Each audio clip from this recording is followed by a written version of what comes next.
Good afternoon, my dear students.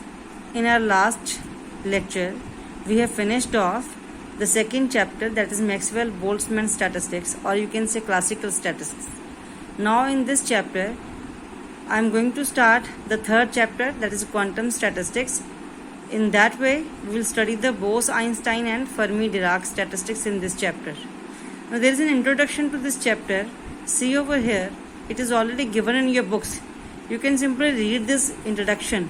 What is the limitations of MB statistics, or you can say what is the need of quantum statistics. So it is briefly explained in this topic that why do we need quantum statistics or BE and FD statistics. So there are some phenomena which couldn't be explained with the help of Maxwell-Boltzmann statistics, as the MB statistics deals with the particles which are distinguishable only. But say there are bosons. Bosons means the photons at a constant temperature and closure, or the free electrons in conductors. So how can we deal with such particles which are not distinguishable, which are identical and indistinguishable as well? So to deal with such particles, we need the quantum statistics. Alright. So quantum statistics is further divided into two categories, that is Bose-Einstein and FD means Fermi-Dirac statistics.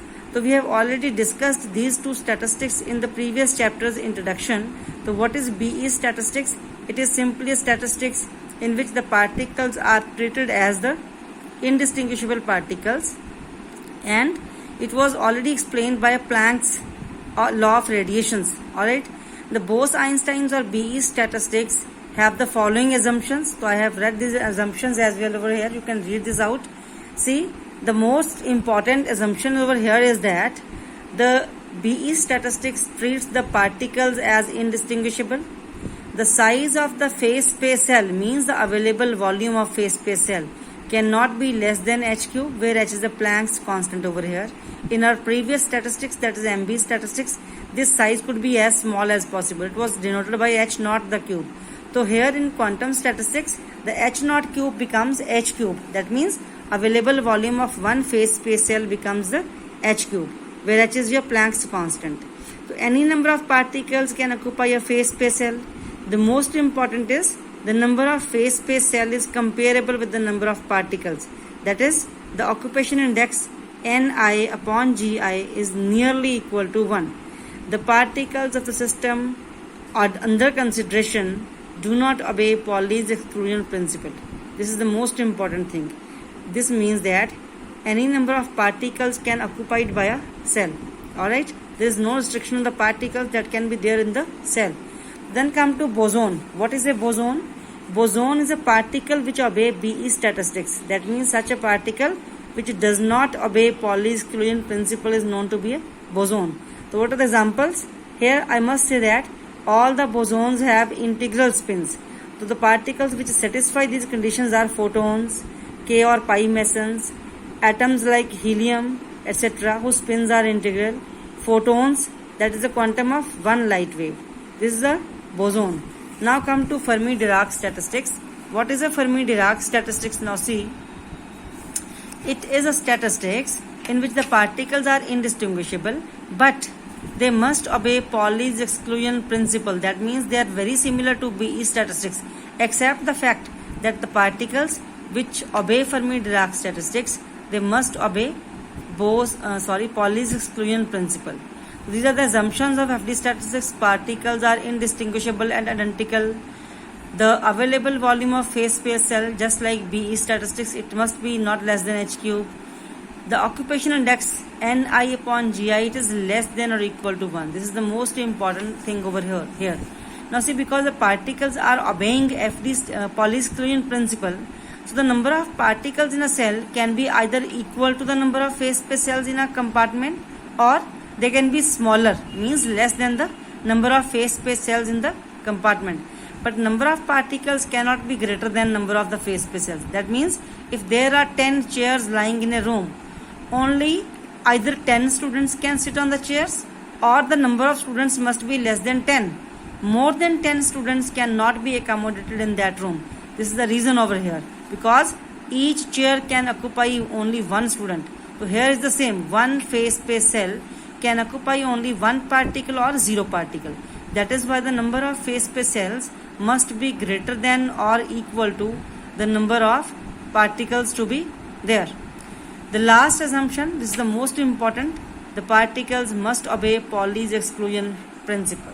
Alright, now come to fermions. So what are the fermions? Fermions are the particles which obey FD statistics. These particles must obey Pauli's exclusion principles. These particles must have half integral spins.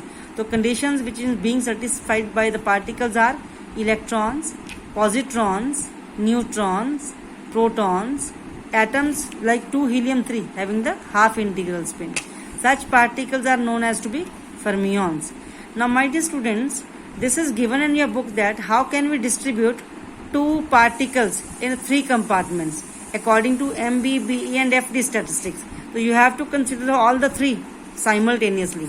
Now see, in MB statistics the particles are distinguishable. So I will denote it with A and B. So the microstates, different arrangements are shown over here. AB, 00 means all the 2 particles AB are in the first compartment, second compartment is empty, third compartment is empty. Similarly, in one arrangement there is first and third compartments are empty, whereas the particles, both the particles are in the second compartment. In another arrangement, all the 2 compartments are empty, where third compartment is completely filled with 2 particles and so on. So there are in total 9 microstates. That means 9 arrangements are possible. So what happens with these 2 particles when BE statistics is there? Now since the particles are indistinguishable, I can denote the particles with AA. The particles must be indistinguishable. So ruling out ruling out some microstates, I will get only 6 microstates. Similarly, in Fermi-Dirac statistics, these microstates in which the 2 particles are in one compartment or one phase space cell, they must be violated. So there are only the 3 microstates. So as you can see that as the number of restrictions or constraints keep on increasing, the number of microstates in different statistics, they also keep on decreasing over here. This is the number of distribution of particles in different cases. Now there must be some topic that is given in your book, that was size of the phase space cell in quantum statistics. You just read out this. This is very important again, and this is very simple as one. Since there is an uncertainty principle, the uncertainty principle says that the product of position and momentum uncertainties must be greater than or equal to h. So in that way, in phase space, because phase space is 6-dimensional, I'll get delta x into delta px multiplied by delta y into delta py multiplied by delta z into delta pz. That must be